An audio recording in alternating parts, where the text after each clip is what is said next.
Programme کې هرکلی ګرانو کتونکو څنګه چې تاسو ته معلومه ده چې د امریکې اسرائیل او ایران ترمنځ شخړه روانه ده. په دې لړ کې پاکستان هم نن په سینټ کې نائب وزیر اعظم وزیر خارجه خپل پالیسي سټیټمنټ جاری کړی دی. نن په سینټ کې خپل پالیسي سټیټمنټ ورکړی دی. هغې دغه وینا وه چې موږ فوراً د کله چې په ایران حمله وشوه دا یې مذمت وکړو او دې سره سره کله چې آیت الله خامنه‌ای صاحب شهید کړی شو نو د هغې هم وزیر اعظم خپل پیغام په ایمانی تعزیتي پیغام جاری کړی او دا وخت موږ سره موجود دی ټلیفون د لارې عبدالله حمید ګل صاحب چیئرمین تحریک جوانان پاکستان هغې سره په دې حوالے سره خبریں کو. شکریہ سر. خارجہ وزیر نے سینٹ میں اپنی پالیسی سٹیٹمنٹ دیا ہے, اس پر آپ کی کیا رائے ہے اور اس کے ساتھ ساتھ آپ پاکستان کی موجودہ خارجی پالیسی کو کس نظر سے دیکھتے ہیں؟ کیا یہ کہا جا سکتا ہے کہ پاکستان نے اب تک ایک بیلنس حکمت عملی قائم کی ہے؟ بسم اللہ الرحمن الرحیم. بہت بہت شکریہ. دیکھیں, جہاں تک اس بیان کی بات ہے جو آپ نے ابھی سنوایا ہے, اس میں کوئی شک و شبہ نہیں ہے کہ یہ ایک اچھا بیان ہے, لیکن اگر اس کے اندر باقاعدہ بتایا جاتا کہ اسرائیل اور امریکہ کا نام لے کے کہا جاتا کہ ہم کنڈیم کرتے ہیں ان کو, لیکن افسوس کی بات یہ ہے کہ آج نہ مریم نواز جو ہیں, نہ سہیل خان آفریدی, نہ بلاول بھٹو, نہ کوئی اور لیڈر, اور نہ آصف علی زرداری صاحب جنہوں نے جو ہے وہ ایک بڑی تقریر کی اسمبلی کے اندر, لیکن حرام ہے کہ اس کے اندر اسرائیل کا نام بھی لیا ہو. ٹھیک ہے, شہادت تو ہوئی ہے, اس میں کوئی شک و شبہ نہیں ہے, لیکن ہمیں معلوم ہونا چاہیے کہ ہمارا ازلی دشمن بھارت اور اسرائیل ہے, اور اسرائیل نے تو اب کھل کے بول دیا. اب جو اس نے جس طرح سے بیان دیا ہے ان کے وزیر جنگ نے, جس کو پہلے وزیر دفاع کہا جاتا تھا, وہ پیٹ ہیگسٹ نے کہا ہے کہ میں جو ہے یہ اسلامی پیغمبرانہ جو فریب ہے ان کے ممالک کے اندر توبہ استغفار, اسلامی پیغمبرانہ فریب, ذرا آپ لفظ سنیں, اور ان لوگوں کو نیوکلیئر کا حصول نہیں کرنے دوں گا. اب مجھے بتائیں کہ کیا پاکستان جو ہے وہ اسلامی ملک نہیں ہے؟ اس نے کہا اسلامی نظریات والے ملک کو ہم نہیں رکھنے دیں گے.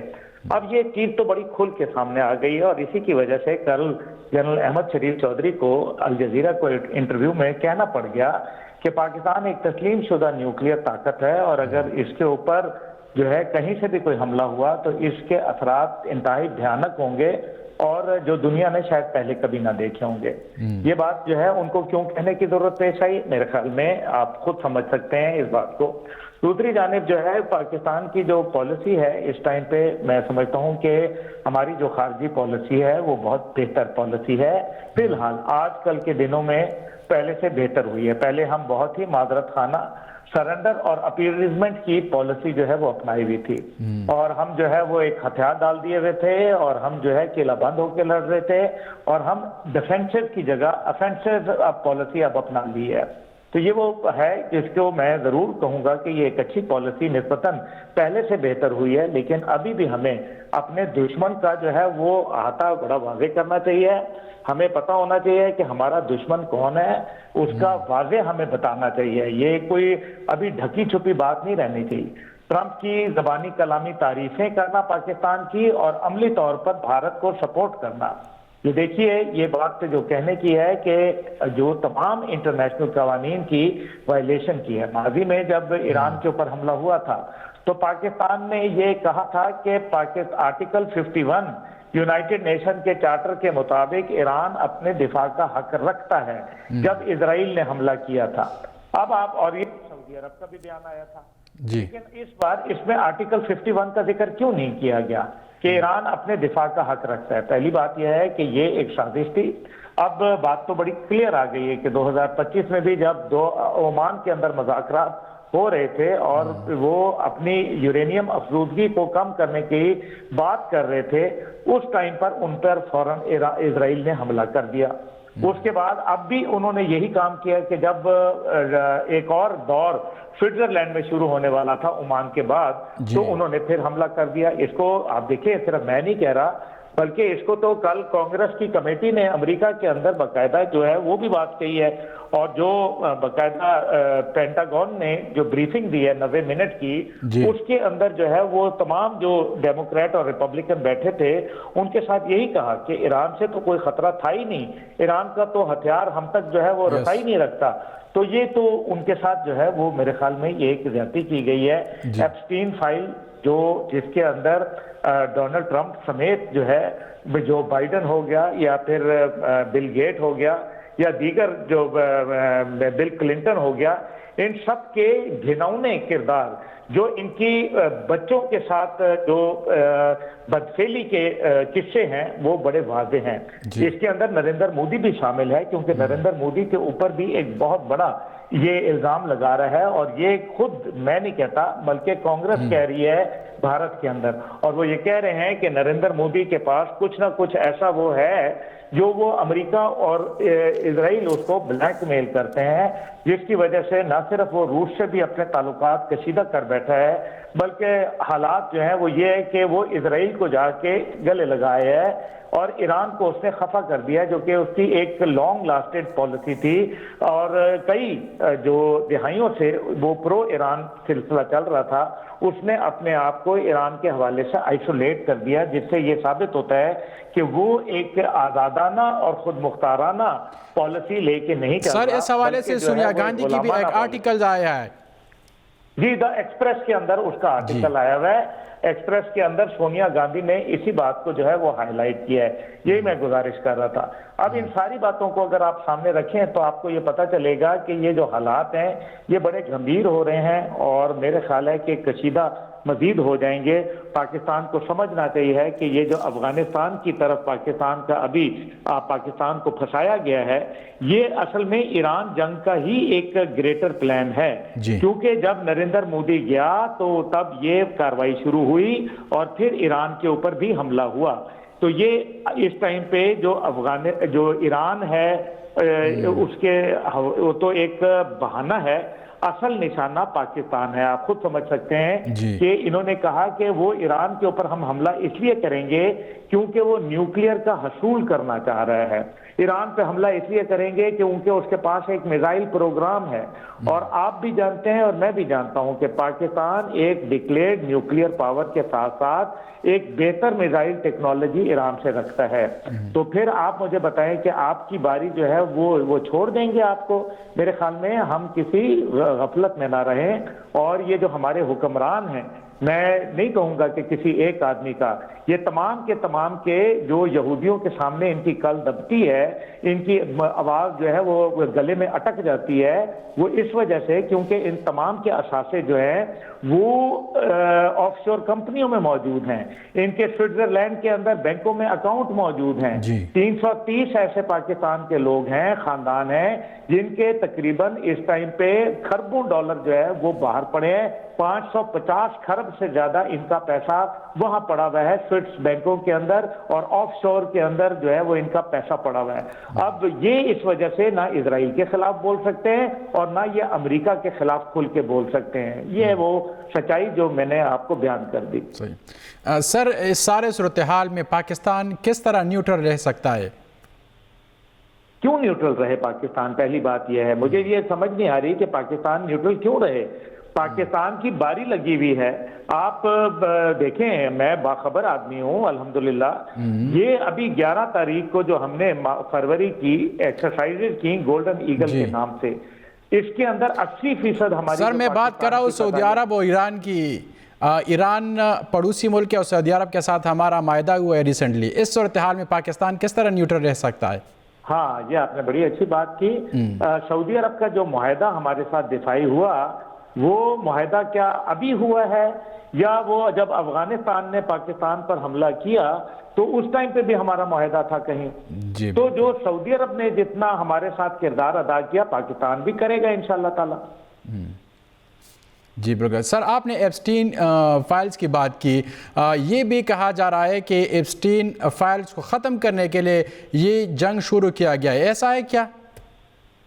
دیکھیں، ایپسٹین فائل ایک یقیناً بہانہ ہے، لیکن آپ ذرا غور کیجئے کہ وہ نیتن یاہو کیا کہتا ہے کہ جو 40 سالہ میرا خواب تھا کہ ایران کے اوپر امریکہ حملہ کرے، ہمارے جو نسلیں ہیں، جو ہمارے بچے ہیں، وہ یاد کریں گے، وہ ڈونلڈ ٹرمپ کے شکر گزار ہوں گے. کہ اس نے جو ہے وہ یہ معاملہ کر کے دکھا دیا، حملہ کر کے دکھا دیا۔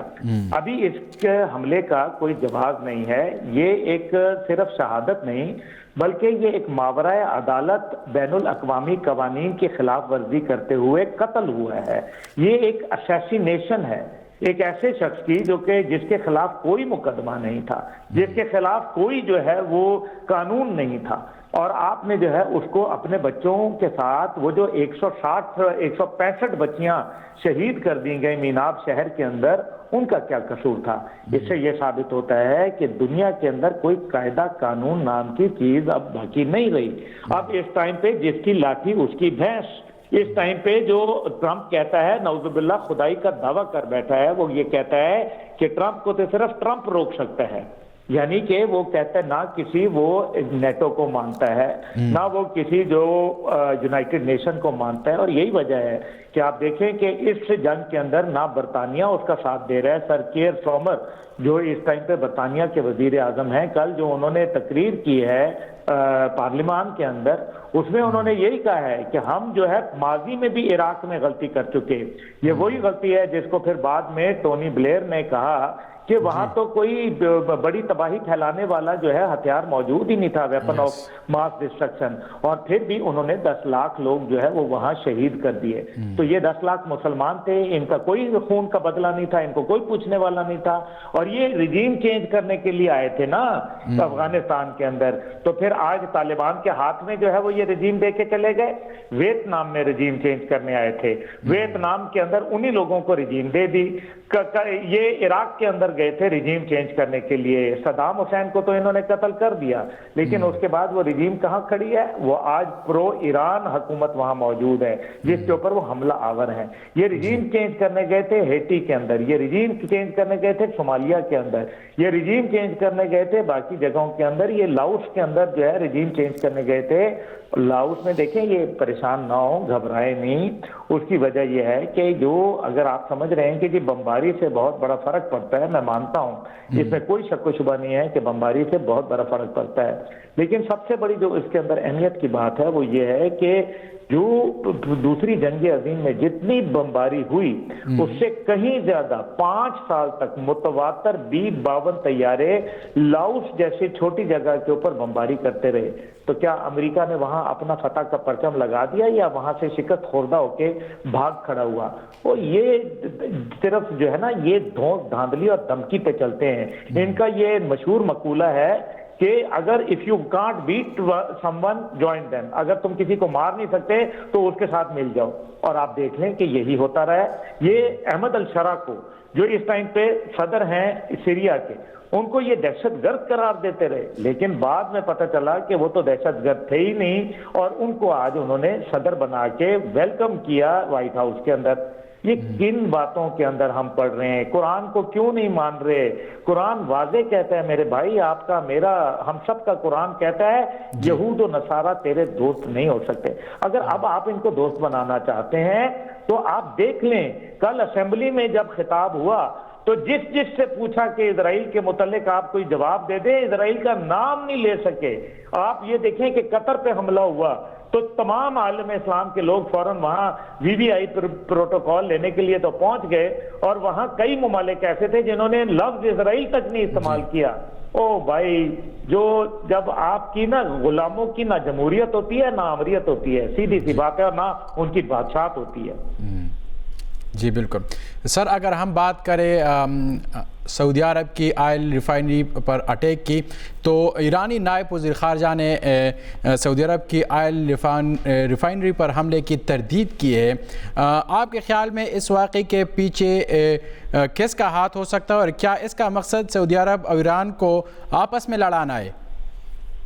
دیکھیے، ایران اور سعودی عرب کے حالات بڑے کشیدہ رہے، لیکن آپ کو یاد ہوگا کہ جب شاہ آف ایران وہاں موجود تھے تو یہی سعودی عرب تھا جس کے ساتھ ایران کے حالات بہت اچھے تھے، شیر و شکر تھے۔